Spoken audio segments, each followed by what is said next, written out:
Breaking news. Russia's massive, coordinated assault on Pokrovsk has totally failed.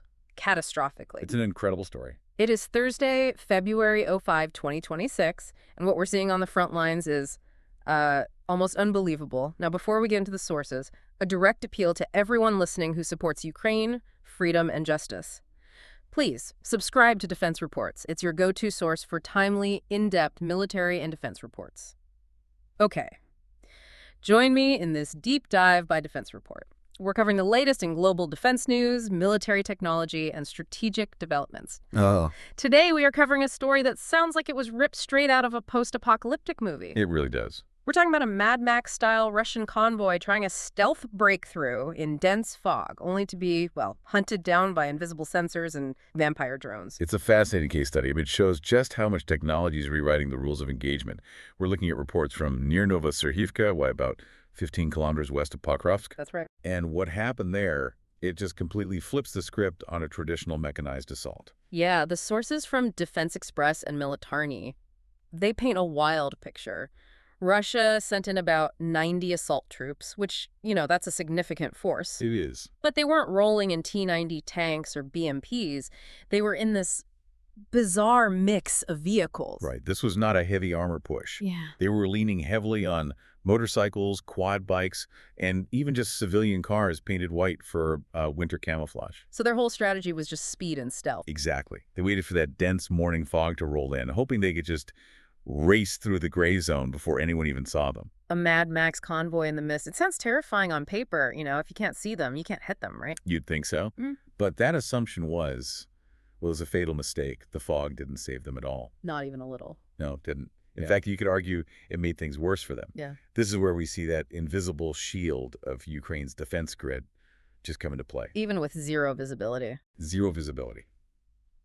But the Ukrainian forward observation posts knew exactly where they were. They didn't see them. They heard them. This goes right back to that deep dive we did on acoustic detection, the Sky Fortress and Zvuk networks. And it's just mind-blowing that we aren't talking about some multi-million-dollar military radar here. Exactly. We're talking about thousands of cheap sensors, a lot of them built on, Raspberry Pi computers. They create this huge network of artificial ears all across the front line. And the AI filters out the wind, the animal sound. And it instantly identifies specific engine types. It knows the difference between a motorcycle and a tank just from the sound profile.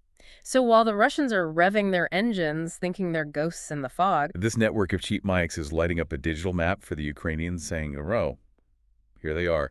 And that data was instantly relayed to the National Guard's Spartan Brigade and the Birds of Magyar drone unit. so the kill chain was almost instant. Incredibly fast. Once the acoustic sensors pinpointed the noise, the fog became completely irrelevant. And then the response was just brutal. The reports mention Ukraine launching heavy strike drones, specifically the Vampire bombers and FPVs. And for you listening, Vampires aren't just little suicide drones. Oh no, they are terrifying.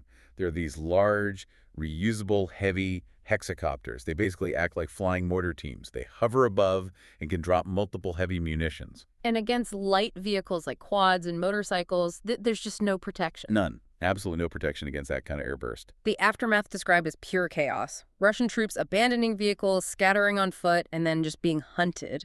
They also mentioned Stugna P anti-tank systems hitting the flanks. And the numbers?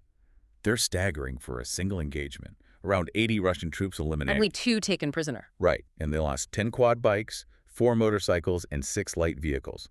It just proves that this speed over armor idea is a suicidal tactic against a multi-sensory defense grid.